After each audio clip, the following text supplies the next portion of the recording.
everyone, welcome back to my YouTube channel. My name is Kelsey. So this weekend my aunt brought my cousin Michaela over so I could do her hair because she would start crying whenever my aunt tried to do it. As you could tell, she has very thick type 4C hair, and with this type of hair, many people do not have the right technique or product to be able to do this type of hair. They usually resort to using lots of heat to try to get it to stretch out, or they would try to comb it out, which causes a lot of pain. I know I have been there from growing up and my parents trying to figure it out. So I wanted to record this video for the mommies out there because I know students are back to school for the fall semester, but also for any adult out there that's tender-headed or trying to figure out how to grow their hair out, retain length, all that. So let's just get right ahead into it. Before cleansing the hair, I wanted to evaluate it to see if there's any form of heat damage. So I went ahead and wet it, and thank God everything reverted back to its natural texture. So we're going to go ahead and cleanse it. My first tip and technique for this type of hair while cleansing is to put it in jumbo twist because it helps to reveal the scalp. Otherwise, it's very hard to see the scalp and it's very hard to even get to the scalp. As you can see here, there's lots of product buildup. There's lots of flaking, lots of sebum and oils on the hair. So doing this helps to really get to the scalp. And I'm going to go in with a scalp scrub.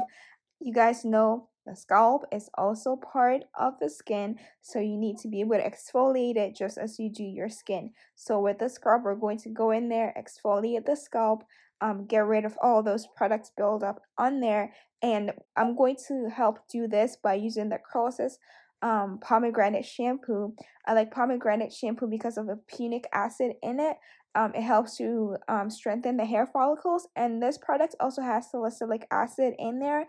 And what this does is that, like, the waters that we use on our hair, it has minerals in there, and there's something that we call hard water damage. So it's like over time these minerals settle on your hair, and it's very hard, like, you might be using the right products, but it could be very hard for the hair to actually receive the benefits of the product because the minerals have settled and like deposited on the hair. So using the shampoo with like salicylic acid in there helps to, like, get rid of all those minerals and so that in a sense you're not getting hard water damage. That's what we call it. When minerals settle on your hair, it's called hard water damage. This is the hair right after washing it.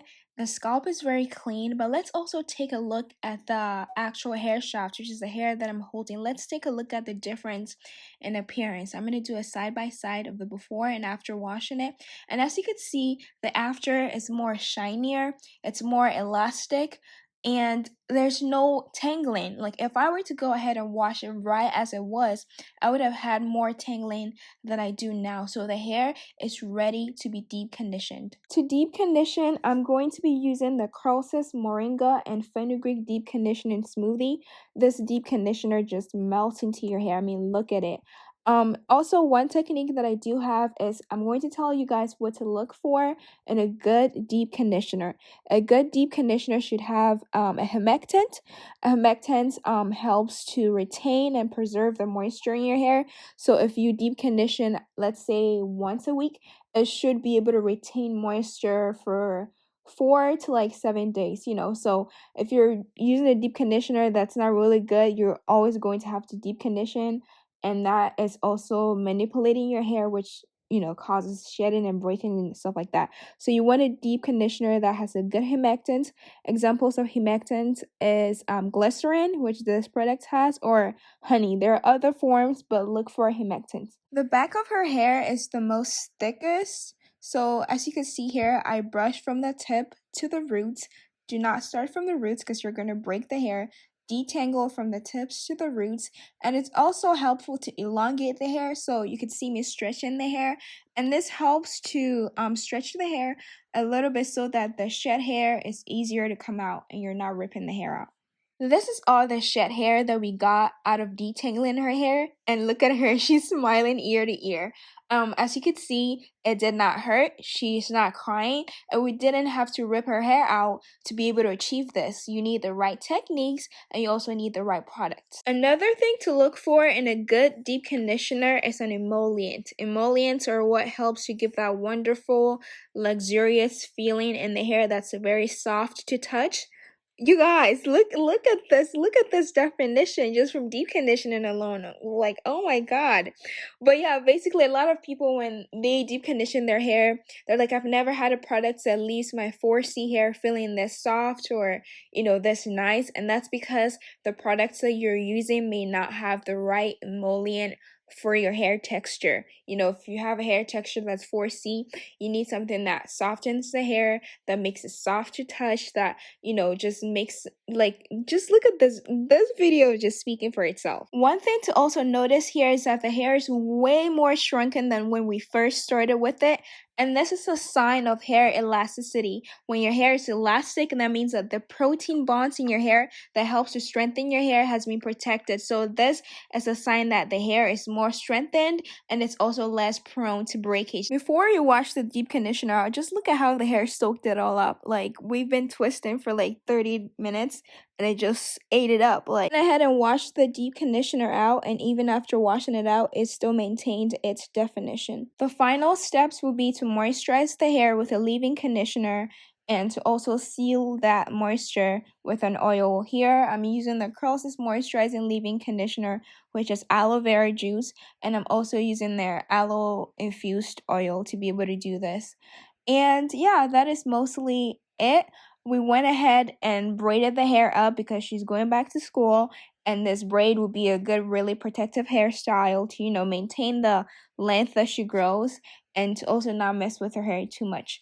After you braid it up, you can, since your hair is in braids, it's kind of a little bit hard to moisturize the hair, so I recommend going in with some form of water-based serum to apply it on your scalp throughout, um your protective styling. I also added a little cheat sheet which you can screenshot, print, and attach to your wall. It's like an infographic diagram, whatever you call it, and it's very easy. It shows you what to do at what point in the week. Like, do I moisturize? What do I do? What product to use? So if you don't want to watch an outline, or it's nice to be able to have this video to refer back to, but it's also nice to be able to have this diagram. You guys, this is the end of the video. I have attached below like visual images and like reviews of all the products that I used. I also have it linked in the description box with all the links to all the products. I always do that, but sometimes you still ask me in the comment section. Like, just look right down this video. There's a little like inverted triangular arrow, and click that. It should, give you more description in the video, and there you would have links to all the products that I used in there. But if you still can't figure it out, I just have a visual description here where I also added in some of the reviews that people who have tried these products have also left. And yeah, I think this is it. Thank you so much if you made it this far. Thank you so much for clicking on this video to watch. Please give it a thumbs up if it helped you out. Share it with anyone that you think may benefit from this video. Please also do consider subscribing because it really helps me out. And I really do appreciate you for taking the time to watch this. And hopefully I see you in my next video. It's bye-bye for now. Bye!